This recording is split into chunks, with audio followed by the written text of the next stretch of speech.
Oh, we're on. Are we live now, Dave? Yes, we are. We're back. Yep.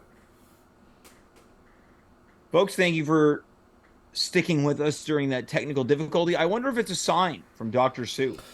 You know, you never know. It could be La Baron being a little bit embarrassed about the question he asked.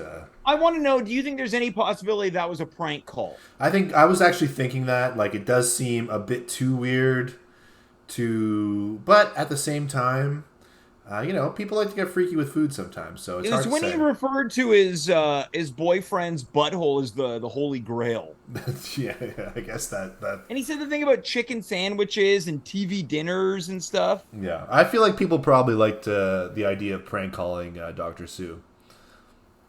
I mean, if that was a prank call, this person held it together very well. Yeah, I'd say. I feel like also that Dr. Sue kind of got a little stumped in this one. Well, I think she was stumped, and this is the first time she flinched at the idea that something could be arousing. Yeah. I wouldn't say that she quote kink shamed them, but No, no, but she was like, I don't really know about that. yeah, No. Let's move on to the next one. I think yeah, maybe she has a sense for when it's a prank and it just could like be. Maybe she didn't want to indulge it too much. tries to answer genuinely, but then move on. Yes. You know. Speaking of moving on, let's check out the next video. This is a review. Yep. Hot stuff. We often talk about different sexual positions, but we seldom focus on options for people with disabilities. Tonight's Hot Stuff product offers some intriguing possibilities. The Intimate Rider was designed by a gentleman with spinal cord injury, and it is manufactured by a company that specializes in office furniture. Not exactly sexy, I know, but this product is very durable and it's built to last. It features a low-slung chair on a gliding mechanism that moves back and forth with minimal upper body effort. The seat is very shallow, so the genitals of the seated partner are well exposed. It makes it easier for the person with a disability to penetrate a partner, either sitting up or lying down on the matching cot. That is also available as an accessory. The height is adjustable to suit the individual build. Now, you can get optional stabilizing legs for the glider if you're transferring from a wheelchair to the glider. And both items can be easily folded up for storage. That's the chair and the cot. The Intimate Rider offers all sorts of possibilities for sexual positions. It is expensive, no question, but it is a magnificent product for a market that is too often ignored. On the Hot Stuff Hibachi of Love, the Intimate Rider rates 4 rocking briquettes, and our kudos for the accessible design. If you've missed any of this information tonight, you can visit our website at talksexwithsue.com. Now, please don't go away. We'll have more of your calls right after the short break. Okay, so that's the Intimate Rider, and it comes with a matching cot. I don't know if there's a less sexy area to get intimate on than a cot. Also coming in from the chat, High Score Run writes, "Hey, that's James's chair." Is that? It's pretty good. I Now, what do you think about the Intimate Rider, Dave? For one, though, what's interesting is that this YouTube video was posted by the Intimate Rider YouTube account. Very intriguing. So they are still advertising the Intimate Rider to this day, although this was posted 14 years ago. I'm more interested in Sue's scoring system 4 hot charcoal briquettes. on the Hibachi of Love. The hot Hibachi of Love, is that what it was? Yes. Yeah, that's a pretty good score. I assume that it's out of 5 briquettes. Now, what do you think the price of the Intimate Rider was? Well, I feel like all this. I mean, I used to work at a facility that sold these types of appliances to people who were in need of them. Not the sexual ones, but just Right. like wheelchairs and things like that. And these tend to be pretty expensive. So I would imagine this probably runs like, I'm gonna guess like at least $2,500. Now, I'm on the website Yeah. right now. Yeah. Obviously, it's gone through some upgrades over the years. Sure. Gonna see how much the Intimate Rider costs. I've added it to my cart. I mean, maybe they'll give you a free one for sponsor for Yeah, could showing it you on the imagine that if we got sponsored by Intimate Rider? Yeah, I can. They seem like the perfect sponsor for this show. Knowing our audience, Now I don't. people who like to have sex sitting down, Yeah, for only the laziest of lovers. and those in need. Now the website is moving awfully slow, so we're gonna have to put a pause on getting a price check on the Intimate Rider. Now she was not wrong. It comes in at a whopping $680. Oh, that's less expensive than I thought. I thought so as well, and I wonder what it cost 14 years ago. It could be. I mean, with inflation, the price could have gone up, but with manufacturing, price could have gone down. So, And there's a variety of accessories. what kind of accessories? We talking dildonics? Well, there's the cot, which is a they haven't added any new accessories. It's maintained its integrity as a two product item for 14 years. Now, James, you've done a little bit of commercial acting. Do you feel like simulating sex on the Intimate Rider, like we saw the two actors do, is a union job, or you think that's non-union work? I'm going to say it was a non-union job since it was not a commercial. That's true. I guess it wasn't a commercial. It was informally a commercial. It was, yeah. High Score Run Writes, does it come with a cup holder? Now, the chair did look like a camping seat. Yeah, I would hope there'd be somewhere to put your beer. I just feel like it's sort of I guess it'd be fine. I'm just thinking about how the dynamics of it would work. There's only one way to find out. I gotta buy one. We have to crowdsource the money to buy the Intimate Rider, Dave, so you could try it. Yeah, and have another child via the Intimate Rider. Yeah, have a drizzle. Yeah, have a drizzle. Let's go to the next clip. All right, got a couple more clips here. Oh, this one's got a great title. I'm not going to spoil it. Yep. And now Terry's calling in. Hi, Terry. My dad. Hi. Hi, got a question. Yeah, I was just wondering, I know what a queef is, but I don't know what causes them or how to prevent them. What causes what? Like a vaginal fart. Oh, queefing. Exactly. Oh, queefing. Oh, okay. Vaginal farts. You know, vaginal farts are more fun. Honestly, that's one thing that we can do that guys can't do. And ours don't smell. Why would you want to?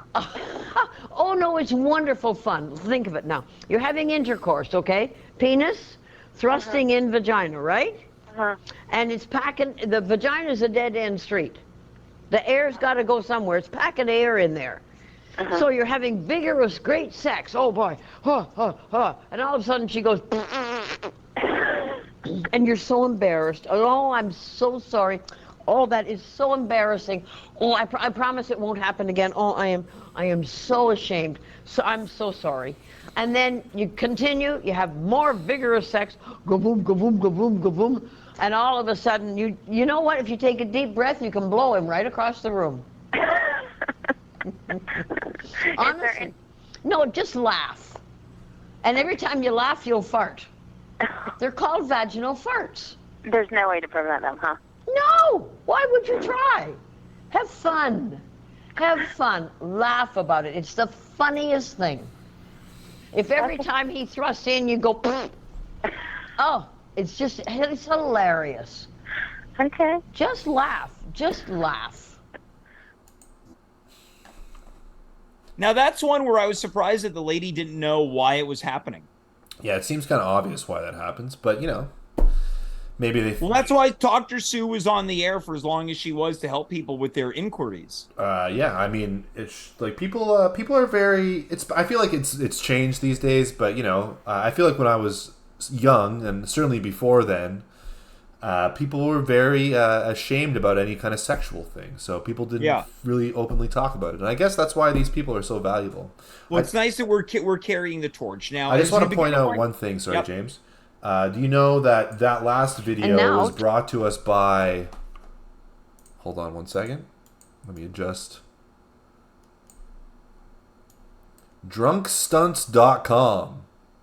Well, in addition to the Intimate Writer, we're happy to be sponsored by drunkstunts.com. Drunkstunts.com. Stunts on the internet. We put the fun in funny, is what it says there. Yeah. Yeah. That's not a fart. That's often mistaken. It's a queef. That's a queef. I like the little Spider-Man style onomatopoeia that they put up there. Yeah, that was good. I like that additional feature. We're gonna wind tonight down with basically a super cut of clips. So, Dave, I will leave it in your hands whether we're gonna pause or not pause after individual calls and curiosities. All right, let's do it. Let's end on a banger. Yes. My wife and I think you're the coolest lady ever. Oh, and thank you. My mother and I both love your show. Isn't that cute? You watch it together? Thank you so much for making yourself available to all of us here in the States. Love your show. My pleasure. Ooh, yeah. Hello and welcome to Talk Sex. I'm your host, Sue Johanson, and my mission in life is to promote sex education, to dispel myths and misconceptions so you can enjoy being the sexual human being that you were born to be. I have a quick question. I don't know how true this is, but I was told by someone who's dating a dentist that the dentist told him that if she looks into the back of the throat of her female patients, that she can tell whether or not they have oral sex, and particularly if they swallow a lot. Is that true? There are going to be an awful lot of people in an awful lot of trouble if that's true. Me and my girlfriend were wondering if having sex in a hot tub is a good idea or not. Not. No? No. Sex in a hot tub, okay? Now, the hot tub has got chlorine in it, hasn't it? Absolutely, got chlorine in it, I know that. Uh-huh. And so, you're having sex under the water. Right. You're thrusting penis in vagina. You are forcing water into her vagina. Oh. Ooh, that's right. It's got chlorine in it. You wonder why her vagina gets sore, raw, red, irritated? Ugh.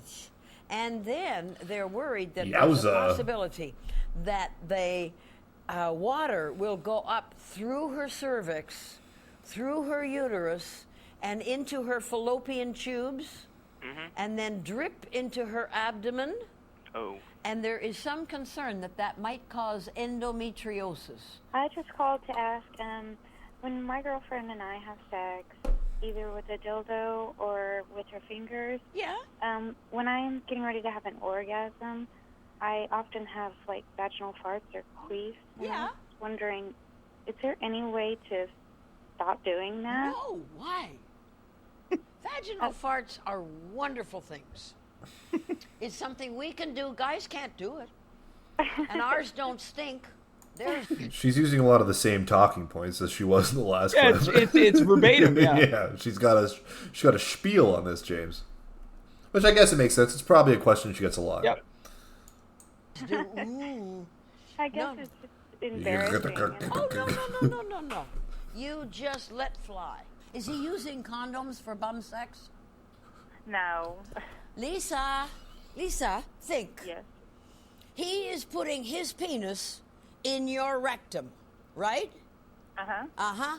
That rectum has feces in there. Feces are loaded with bacteria. Now, he's going to pick up some of that bacteria on his penis, right? And then he's going to have intercourse with you vaginal intercourse and he hasn't washed his penis and he wasn't using a condom, you're going to get the infection. I'm not worried about him. I'm worried about you. She was wearing the Eddie Murphy Delirious jacket in this one.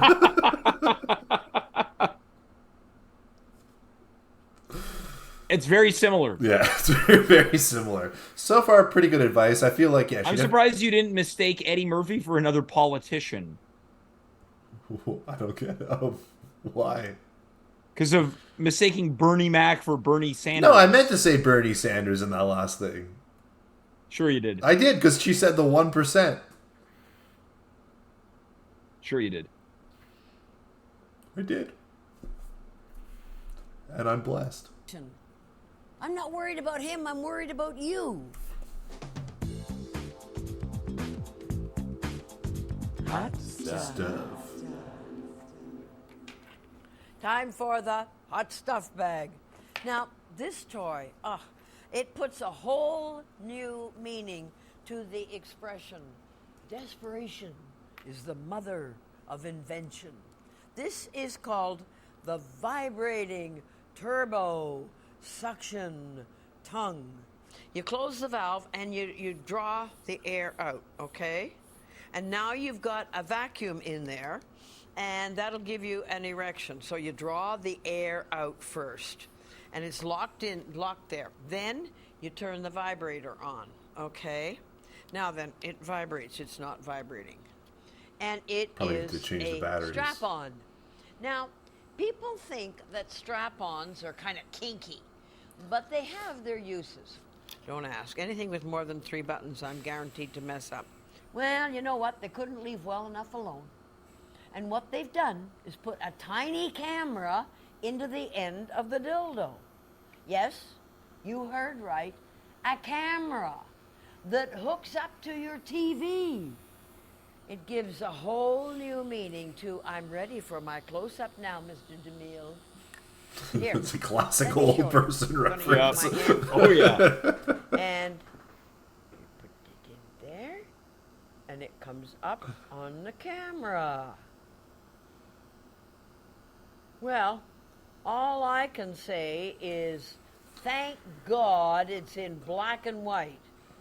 Oh, now she's working. Thanks a lot. There's a head in there that is called an exciter. Loud. And it triggers ejaculation. On the Hibachi Hot Stuff of Love, we are rating this a 3 briquette sex toy for guys who are not perceptually handicapped. You need to be cloned so that you can teach everybody in the world. I think there are people out there who think one of me is one too many.